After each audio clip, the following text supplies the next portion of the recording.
নিজেকেও এখন আরও অনেক ইয়াং মনে হচ্ছে ইয়াং প্লেয়ারদের সাথে শেয়ার করে।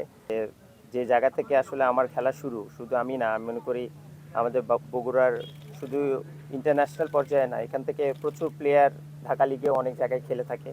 তো আমার মনে হয় যে আমাদের এরকম একটা ফ্যাসিলিটিস থাকা দরকার, যেখানে কিনা আমাদের লোকাল যারা প্লেয়ার আছে, যারা ম্যাক্সিমাম সময় বগুড়ায় স্টে করে, তারা যেন এনাফ অপরচুনিটি পায় সেই ফ্যাসিলিটিসটা প্র্যাকটিস করার জন্য। আর সেই দিক থেকে একটা প্রচেষ্টা থাকবে। আর যেটা বললাম যে ইনশাল্লাহ আমার ইচ্ছা যে এখানে আমি লাস্ট আন্তর্জাতিক ম্যাচ খেলেছি 2006 সালে, সেটা অনেক আগে, এবং সেটা টেস্ট ম্যাচে খেলেছি।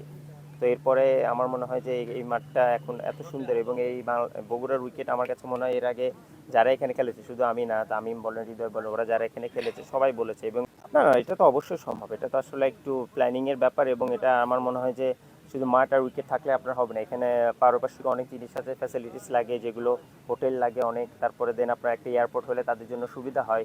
এবং আমাদের যেটা সবচেয়ে বড় সমস্যা, যেটা আমি জানি এখন, যে আমাদের ড্রেনেজ সিস্টেমটা এখন নাই, এখন এখানে পানি নিষ্কাশনের ব্যবস্থাটা, যেটা আপনারা দেখেছেন যে এনসিএল এর টি-20 এখানে কিন্তু দিয়েছিল, বাট আনফর্চুনেটলি বৃষ্টি হওয়ার কারণে আমরা ওই খেলা থেকে বঞ্চিত হয়েছি। তো না, এটা তো অবশ্যই, যেটা আমি এর আগেও বললাম, যে আসলে প্লেয়ার, ক্রিকেটের মানুষ, আমরা ক্রিকেটের কাছ থেকে যদি কোনো কিছু আপনি সংবর্ধনা পেয়ে থাকেন বা কোনো, এগুলো অবশ্যই সামনের দিকে আপনাকে ইন্সপায়ার করে ভালো কিছু করার। আর নিজেকেও এখন আরও অনেক ইয়াং মনে হচ্ছে ইয়াং প্লেয়ারদের সাথে শেয়ার করে।